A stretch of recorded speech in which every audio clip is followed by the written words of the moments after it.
Première lettre aux Corinthiens, chapitre 15.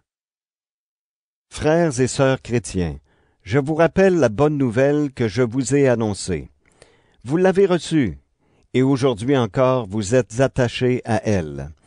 Cette bonne nouvelle vous sauve, si vous la gardez comme je vous l'ai annoncée, sinon votre foi ne sert à rien. Je vous ai donné avant toute chose l'enseignement que j'ai reçu moi-même. Le Christ est mort pour nos péchés, comme les livres saints l'avaient annoncé. On l'a mis au tombeau, et le troisième jour, Dieu l'a réveillé de la mort, comme les livres saints l'avaient annoncé. Il s'est montré à Pierre, puis aux 12 apôtres. Ensuite, il s'est montré à plus de 500 frères et sœurs à la fois. Presque tous sont encore vivants, quelques-uns sont morts. Ensuite, il s'est montré à Jacques, puis à tous les apôtres. Finalement, après les autres, il s'est montré à moi aussi, à moi qui le méritais le moins. Oui, je suis le plus petit des apôtres. Je ne mérite même pas de porter le nom d'apôtre, parce que j'ai fait souffrir l'Église de Dieu. Mais grâce à l'amour de Dieu, je suis devenu l'homme que je suis, et cet amour a donné de bons résultats en moi. J'ai travaillé plus que tous les apôtres. En réalité, ce n'est pas moi qui ai travaillé, c'est l'amour de Dieu qui agit en moi. En tout cas, que cela vienne de moi ou d'eux, voilà la bonne nouvelle que nous annonçons, et voilà ce que vous avez cru. Nous annonçons que le Christ s'est réveillé de la mort. Pourtant, parmi vous, certains disent « Les morts ne se relèveront plus ». Comment peuvent-ils dire cela? Si les morts ne se relèvent plus, le Christ non plus ne s'est pas réveillé de la mort. Et si le Christ ne s'est pas réveillé de la mort, nous n'avons rien à annoncer. Et vous n'avez rien à croire. Si vraiment les morts ne se réveillent pas, cela veut dire que Dieu n'a pas réveillé le Christ de la mort. Dans ce cas, nous sommes de faux témoins de Dieu. En effet, nous avons été témoins contre Dieu, en affirmant qu'il a réveillé le Christ de la mort. Si les morts ne se réveillent pas, le Christ non plus ne s'est pas réveillé de la mort. Et si le Christ ne s'est pas réveillé de la mort, votre foi est vide, et vous êtes encore dans vos péchés. Alors ceux qui sont morts en croyant au Christ sont perdus. Si nous avons mis notre espérance dans le Christ pour cette vie seulement, nous sommes les plus malheureux de tous. Mais en réalité, le Christ s'est réveillé du milieu des morts. Parmi les morts, le Christ s'est réveillé le premier, pour que les autres morts se réveillent aussi. C'est par un homme, Adam, que la mort est venue. C'est aussi par un homme, le Christ, que les morts se relèvent. Tous les êtres humains meurent, parce qu'ils sont unis à Adam. De même, tous vont recevoir la vie, parce qu'ils sont unis au Christ. Mais chacun à son rang. Le Christ, le premier, s'est déjà réveillé de la mort. Ensuite, ceux qui sont au Christ se réveilleront quand il viendra. Puis, à la fin, le Christ détruira toutes les forces mauvaises qui ont puissance et autorité sur nous. Alors il remettra son pouvoir de roi à Dieu le Père. À ce moment-là, Dieu mettra tous ses ennemis sous les pieds du Christ. En attendant, il faut que le Christ ait tout pouvoir. Le dernier ennemi qui sera détruit, c'est la mort. Oui, Dieu a tout mis sous ses pieds. Mais quand le Christ dira « Maintenant, tout est en mon pouvoir », cela voudra dire tout sauf Dieu. En effet, c'est Dieu qui donne au Christ le pouvoir sur toute chose. Oui, c'est Dieu qui lui donnera tout pouvoir. Et quand le Fils aura pouvoir sur toute chose, alors lui-même sera sous le pouvoir de Dieu. Ainsi, Dieu sera tout entier en tous.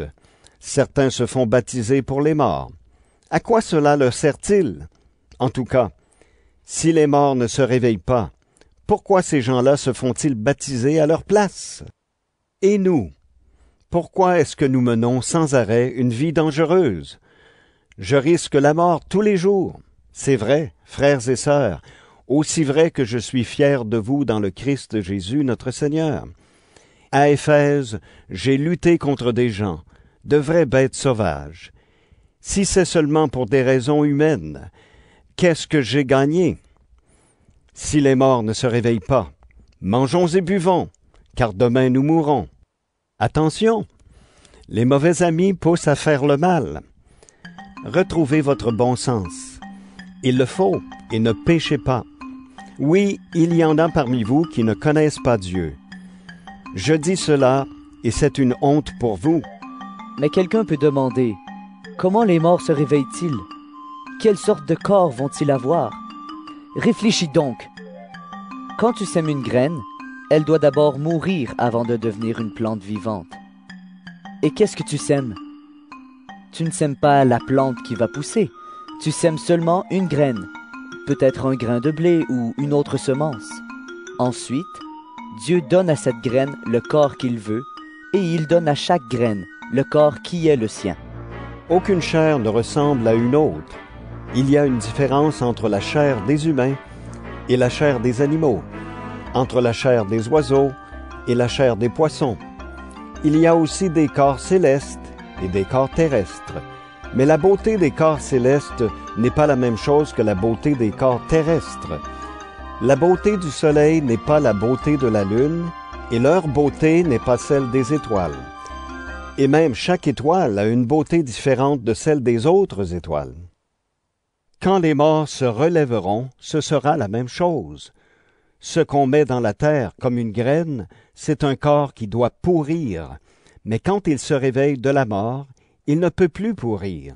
Ce qu'on met dans la terre, c'est un corps qui ne vaut plus rien. Mais quand il se réveille de la mort, il est plein de gloire. Ce qu'on met dans la terre, c'est un corps faible. Mais quand il se réveille de la mort, il est plein de force. Le corps qu'on met dans la terre comme une graine, c'est un simple corps humain. Mais quand il se réveille de la mort, l'Esprit Saint lui donne la vie. Il y a donc un corps qui est un simple corps humain, mais il y a aussi un corps qui reçoit la vie de l'Esprit Saint. Dans les livres saints, on lit « Adam, le premier homme, c'est un simple être humain qui a reçu la vie. Le dernier Adam est rempli de l'Esprit Saint qui donne la vie. Ce qui vient d'abord, ce n'est pas l'être qui vit par l'Esprit Saint, c'est le simple être humain. L'être qui vit par l'Esprit Saint vient après. Dieu a modelé le premier homme avec de la terre. Cet homme-là vient de la terre, mais le deuxième homme vient du ciel. Ceux qui viennent de la terre sont comme celui que Dieu a modelé avec de la terre. Ceux qui viennent du ciel sont comme celui qui est venu du ciel. Nous avons ressemblé d'abord à l'homme modelé avec de la terre. Plus tard, nous ressemblerons aussi à l'homme qui vient du ciel. Frères et sœurs chrétiens, voici ce que j'affirme. Ce qui est fait de chair et de sang ne peut pas participer au royaume de Dieu. Et ce qui doit pourrir ne peut pas posséder la vie qui ne finit pas. Maintenant, je vais vous dire une chose mystérieuse. Nous ne mourrons pas tous, mais tous, nous serons transformés. Cela se fera très vite, en un clin d'œil, quand la trompette sonnera le dernier jour. Oui, la trompette sonnera.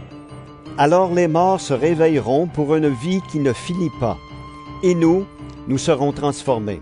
En effet, ce qui pourrit doit recevoir la vie qui ne finit pas, et ce qui meurt doit recevoir la vie qui dure toujours. Quand cela arrivera, ce qui doit pourrir recevra la vie qui ne finit pas, et ce qui doit mourir recevra la vie qui dure toujours. Donc, tout se passera comme les livres saints le disent. Une victoire totale a fait disparaître la mort. Mort, où est ta victoire? Mort, où est ton arme? L'arme de la mort, c'est le péché, et la loi rend le péché plus puissant. Mais remercions Dieu qui nous donne la victoire par notre Seigneur Jésus-Christ. Alors, mes frères et mes sœurs très aimés, soyez forts, soyez solides, travaillez toujours mieux au service du Seigneur. Vous le savez, en le servant, vous ne travaillez pas pour rien.